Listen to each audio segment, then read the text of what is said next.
राधे राधे दोस्तों, आप सभी का स्वागत है मेरे चैनल में। आज मैं आप सभी लोगों के लिए धर्मपद, जो कि एक 12 साल का छोटा बच्चा है, उसकी कहानी को लेकर आई हूँ। चलिए कहानी शुरू करते हैं। यह कहानी 13वीं शताब्दी की है, जब राजा लांगुला नरसिंह देव ने कोणार्क के मध्य सूर्य मंदिर का निर्माण शुरू करवाया। इस काम के लिए राज्य के 1200 सबसे कुशल शिल्पियों को नियुक्त किया गया, जिनका नेतृत्व विशु महाराणा कर रहे थे। विशु महाराणा एक बहुत ही कुशल शिल्पी थे, इसीलिए उन्हें इस कार्य का भार दिया गया था। वह एक बहुत ही गरीब परिवार से थे और जिस समय इस कार्य का भार उन्होंने संभाला, उस समय उनकी पत्नी गर्भवती थी।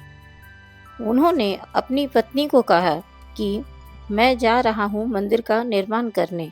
मेरा बेटा जब कुशल शिल्पी बन जाएगा तब तुम उसे मेरे पास मिलने के लिए भेज देना। यह कहकर वह 1200 कुशल शिल्पियों के साथ मंदिर का निर्माण करने चले गए। मंदिर लगभग बनकर तैयार था, लेकिन उसकी शिखर का अंतिम पत्थर सही से नहीं बैठ पा रहा था। राजा ने आदेश दिया कि यदि निश्चित समय तक मंदिर पूरा नहीं हुआ तो सभी 1200 शिल्पियों के सिर काट दिए जाएंगे। मंदिर बनते लगभग 12 साल हो गए थे। विशु महाराणा कई सालों से घर नहीं गए थे। उनका बेटा धर्मपद, जिसका जन्म उनके जाने के बाद हुआ, अब 12 वर्ष का हो चुका था। वह अपने पिता से मिलने के लिए रोज माँ से कहता कि माँ, मैं पिताजी से मिलने जाऊंगा। एक दिन माँ से आदेश लेकर वह अपने पिता से मिलने मंदिर के निर्माण स्थल पर जा पहुंचा। उसने देखा कि उसके पिता और अन्य शिल्पी बहुत गहरे तनाव में हैं और बहुत ही डरे हुए हैं। तब धर्मपद ने अपने पिता से तनाव और डर का कारण पूछा। पिता ने सब कुछ बता दिया। जब धर्मपद को पता चला कि समस्या शिखर के पत्थर की है, तो उसने मंदिर के वास्तुशिल्पी का अध्ययन किया। अपनी प्रतिभा और गणितीय सूझबूझ से उसने वह समाधान ढूंढ निकाला जिससे अनुभवी शिल्पी भी नहीं खोज पाए थे।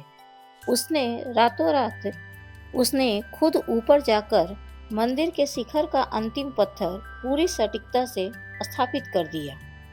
मंदिर तो पूरा हो गया, लेकिन शिल्पियों के सामने एक नया संकट आ चुका था।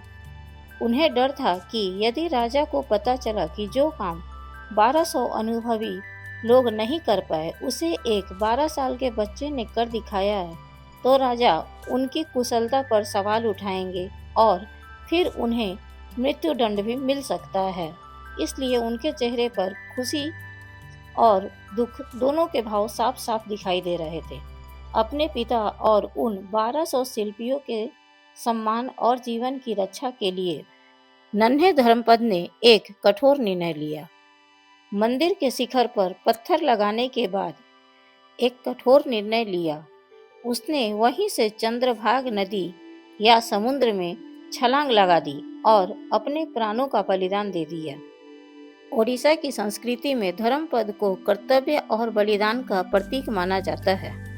तो दोस्तों, कैसी लगी आपको कहानी? अगर थोड़ा भी पसंद आया हो तो चैनल को लाइक और सब्सक्राइब जरूर करें। राधे राधे।